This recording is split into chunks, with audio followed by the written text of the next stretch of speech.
बिस्मिल्लाहिर्रहमानिर्रहीम। अस्सलाम वालेकुम। अल्लाहुम्मा सल्लि अला मुहम्मदिन व अला आलि मुहम्मदिन कमा सल्लैता अला इब्राहीम व अला आलि इब्राहीम इन्नका हमीदुम मजीद। अल्लाहुम्मा बारिक अला मुहम्मदिन व अला आलि मुहम्मदिन कमा बारकता अला इब्राहीम व अला आलि इब्राहीम इन्नका हमीदुम मजीद। ये एक जुल्म के खिलाफ लड़ने की कहानी है, जुल्म के खिलाफ ना झुकने की कहानी है, अल्लाह पर भरोसे की कहानी है। एक औरत की कहानी हजरत सैयदना जाफर बिन मोहम्मद सादिक रहमतुल्लाह अलैह से मनकूल है। नबी बनी इसराइल का एक शख्स सफर पर जाने लगा तो अपने भाई से अहद लिया कि तुम मेरी बीवी की खिदमत और देखभाल करोगे। इसने इकरार कर लिया और यकीन दहानी कराते हुए कहा, भाई जान आप बेफिक्र होकर सफर पर रवाना हो जाए, आपको किसी किस्म की कोई शिकायत ना होगी, मैं हर तरह से आपकी जोजा का ख्याल रखूंगा। चनाचे वो मुतमीन होकर सफर पर रवाना हो गया। इसने अपने भाभी के साथ रहना शुरू कर दिया। औरत के हुस्न जमाल और इसकी आंखों पर गफलत का पर्दा डाल दिया। वो अपनी ही भाभी पर आशिक हो गया और अपने भाई से किए हुए अहद को तोड़कर इसकी बीवी को अपने इरादे से आगाह करते हुए गुनाह की दावत दी। औरत पाक दामन और बाहियात थी, इसने इनकार कर दिया। जब बदबख्त और उसने बदबख्ती करने की कोशिश की और नाकाम होने लगा तो धमकी देते हुए कहा, अगर तुमने मेरी बात ना मानी तो मैं तुम्हें हलाक कर दूंगा। औरत ने कहा, अल्लाह की कसम मैं तुम्हारे गुनाह भरी दावत कभी कबूल नहीं करूंगी, तुम जो चाहो मेरे साथ कर लो। और औरत ईमान फरोज और जुरतमंदाना अंदाज को देखकर वो खामोश हो गया। जब इसका भाई सफर से वापस आया तो कहने लगा, मेरे भाई जानते हो तुम्हारी बीवी ने तुम्हारे जाने के बाद क्या क्या किया और मुझे बदकारी की भी दावत देती रही। तौबा तौबा, बड़ी बदचलन है, इसने तुम्हारे जाने के बाद ना जाने क्या क्या बुरे काम किए हैं। भाई की बातें तो सुनकर उसे बहुत गुस्सा है। इसने कहा, जानते हो तुम क्या कह रहे हो भाईजान, अल्लाह की कसम मैं बिल्कुल सच कह रहा हूँ। मैंने हकीकत आपको आगाह कर दी है, अब तो आपकी मर्जी है, आप जो मर्जी करें और जो इसको चाहे सजा दें। उसने कहा, मेरी बीवी ने खयानत की है। वो गुस्से की वजह से इसने अपनी बीवी से बातचीत करना बिल्कुल बंद कर दी। बिलाखिर एक रात मौका पाकर वो अपनी पाकबाज बीवी को तलवार के बेदर पे दर पार करके शदीद जख्मी कर दिया। जब उसे यकीन हो गया कि ये मर चुकी है तो वहां से चला गया। अल्लाह की कुदरत के शदीद जख्मी हो जाने के बावजूद नई खातून भी जिंदा थी। गिरती पड़ती कराती हुई राहब के इबादत खाने के करीब पहुंची। इसकी दर बड़ी आह सुनकर राहब ने अपने गुलाम को बुलाया। दोनों इसे उठाकर इबादत खाने में ले आए। नेक नियत राहब बड़ी तवज्जो से इसका इलाज करता रहा, जिसकी वजह से बहुत जल्द सेहतयाब होगी। राहब की जोजा फौत हो गई थी, इसका छोटा सा बच्चा था। राहब ने औरत से कहा, अगर तुम ठीक हो गई हो तो जाना चाहो तो खुशी खुशी चले जाओ, अगर यहाँ रहना चाहो तो तुम्हारी अपनी मर्जी है। औरत ने कहा, मैं यहीं रहकर आपकी खिदमत जिंदगी गुजारना चाहती हूँ।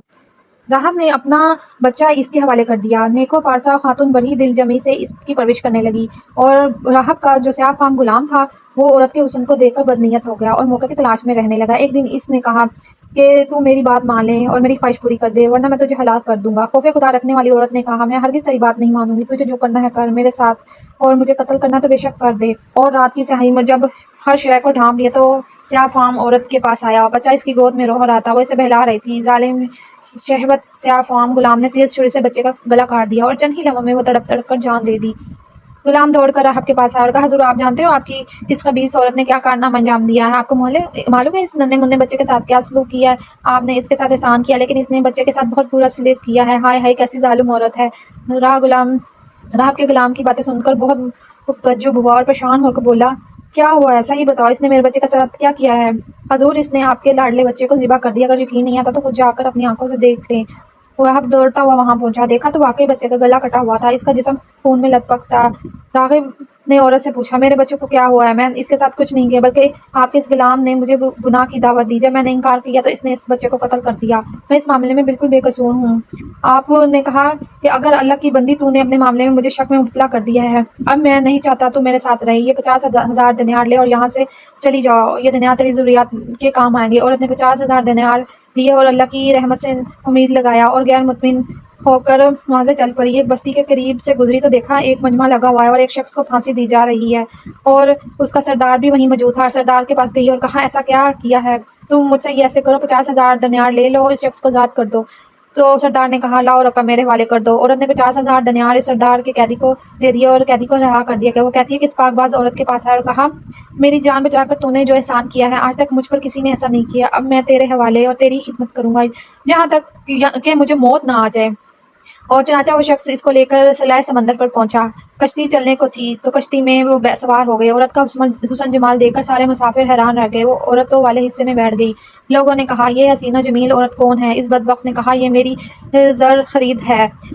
कश्ती में मौजूद एक शख्स जो इस औरत के हुस्न जमाल में गिरफ्तार हो चुका था, इसने कहा, क्या तुम अपने इस गुलाम को फरोख्त करोगे? मैं इसे बेचना नहीं चाहता क्योंकि वो मुझसे बहुत ज़्यादा मोहब्बत करती है। जब इसे मालूम होगा कि मैंने इसे बेच दिया तो इसे बहुत ज़्यादा तकलीफ पहुंचेगी। इसने कहा, मैं वादा करता हूँ मैं इसे कभी नहीं बेचूंगा। मुसाफिर ने कहा, तुम मुझसे मुंह मांगे दाम ले लो और खामोशी से यहाँ से चले जाओ। उसे क्या जरूरत है बताने की? लालची और एहसान फरमोश गुलाम ने बातों में उसको फंसा लिया और उसका सारा माल लिया और कश्ती से उतर गया। مسافر نے اس کی خرید و فروخت پر تمام مسافروں کو گواہ بنا لیا اور چونکہ مستورات والے حصے میں تھی اس لیے اس معاملے میں بالکل بے خبر رہی۔ جب مسافر کو یقین ہو گیا کہ اس کا مالک جا چکا ہے تو وہ واپس نہیں آ سکتا تو عورت کے پاس آیا اور کہا آج سے تم میری ملکیت میں ہو، میں تمہیں خرید لیا ہے۔ عورت نے کہا خدا کا خوف کرو، میں تو آزاد ہوں، مجھے کیسے خرید لیا ہے، کسی کی میں ملکیت میں نہیں ہوں۔ مسافر نے کہا اب نہ تو اپنے مالک کے پاس جا سکتی ہے اور نہ ہی وہ مجھے رقم دے سکتا ہے جو تیرے مالک نے مجھ سے لیا ہے، میں نے مال کثیر دیکھ کر تجھے خریدا ہے۔ تمام مسافر اس بات پر گواہ ہیں، اگر یقین نہیں آتا تو ان سے پوچھ لو۔ سب مسافروں نے کہا ہاں اللہ کی بندی، اس نے تجھے خرید لیا ہے، ہم سب اس پر گواہ ہیں۔ اس کی جرات مند خاتون نے تمہارا اللہ سے ڈرو، خدا کی قسم میں آزاد ہوں، آج تک مجھے کسی نے نہیں خریدا اور نہ ہی میرا کوئی مالک بنا ہے۔ تو وہ چلانے لگی تو لوگوں نے کہا کہ یہ اس طرح نہیں مانے گی، آپ اس کے ساتھ جو سلوک کرنا چاہو کرو، یہ خود ہی مان جائے گی۔ یہ سن کر مسافر اس کی طرف بڑھا جس نے رقم دی تھی۔ جب وہ اس مظلومہ کو اپنی عزت کا خطرہ محسوس ہوا تو اس نے کشتی والوں کے لیے بدعا کی، فوراً کشتی کو ہچکولے کھانے لگی اور ڈوب گئی، سب کے سب غرق ہو گئے۔ کشتی کے تختے پر عورت کیسے بچی، باقی کوئی نہ بچا، یہ صرف اللہ کو پتہ ہے۔ وہ عید کا دن تھا، بادشاہ اپنی رعایا کے ساتھ سمندر پر آیا ہوا تھا، تمام لوگ خوشیاں منا رہے تھے۔ جب بادشاہ نے کشتی کو ڈوبتے ہوئے دیکھا تو فوراً تیراکوں کو پانی میں جانے کا حکم دیا اور کشتی والوں کی مدد سے وہاں وہ کنارے پر آ گئی اور نیک عورت کے علاوہ کوئی بھی زندہ نہ ملا۔ اسے لے کر بادشاہ کے پاس آ گئے، بادشاہ کے حق میں اس نے دعا کی اور اس کو حقیقت کے بارے میں بتایا۔ بادشاہ نے حقیقت حال دریافت کرتے ہوئے نکاح کا پیغام دیا، لیکن اس نے یہ کہہ کر انکار کر دیا کہ میرا قصہ بڑا ہی عجیب و غریب ہے، میرے لیے نکاح کرنا جائز نہیں۔ بادشاہ نے جب یہ سنا تو اس کے لیے علیحدہ مکان بنا دیا اور وہ اس میں رہنے لگی اور دن رات اللہ کی عبادت کرتی۔ وقت کی گاڑی تیزی سے چلتی رہی، بادشاہ کو جب بھی کوئی اہم مسئلہ پیش آتا تو اس پاک باز عورت سے مشورہ کرتا۔ اللہ تعالیٰ نے اس کے مشورے میں اتنی برکت ڈال دی کہ بادشاہ کو ہمیشہ کامیابی ہوتی۔ بادشاہ کے نزدیک اب پاک باز عورت بہت ہی فیمس ہو گئی اور اسے بہت بار برکت سمجھنے لگا۔ جب بادشاہ کی موت کا وقت قریب آیا تو اس نے اپنے تمام وزیروں مشیروں کو جمع کیا اور کہا کہ میں اس نیک باز عورت کو بھی بلاؤ، اور اللہ کی قسم یہ بہت اچھی ہے اور رحیم ہے۔ بادشاہ نے کہا لوگوں توجہ سے میری بات سنو، تم نے محسوس کیا ہوگا کہ ہماری نیک سیرت جو مہمان ہے وہ اس ملک کے نظام کو بہتر طریقے سے چلا سکتی ہے، کیونکہ اس سے میں نے کبھی بھی مشورہ مانگا ہے وہ ہمیشہ مشورہ کامیاب ہوا ہے، میں اپنے ہر معاملے میں اسے بابرکت پایا ہے، تمہارے لیے اچھی تدبیریں ہی کرے گی۔ لوگ تجسس بڑے انداز میں سب نے اس کی حکم کی تکمیل کی اور اس کے بعد اس کو ملکہ مقرر کر دیا گیا اور رحیم بادشاہ کے حکم پر سب نے بیعت کیا اور سب نے اس کو اپنا ملکہ تسلیم کر لیا۔ اس کے بعد بادشاہ تھوڑے عرصے کے بعد خوددار فانی سے کوچ کر گیا اور اس کے بعد ملکہ بنتے ہی اس نے حکم دیا کہ لوگ جمع ہوں، ملک کے لوگ بیعت کے لیے جمع ہو جائیں۔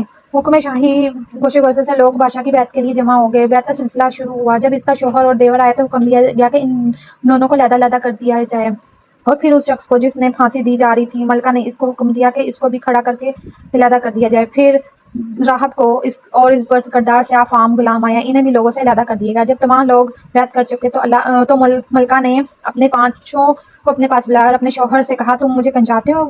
تو اس نے کہا اللہ کی قسم آپ ہماری ملکہ ہیں۔ کہا میں تمہاری بیوی تھی اور آج بھی ہوں۔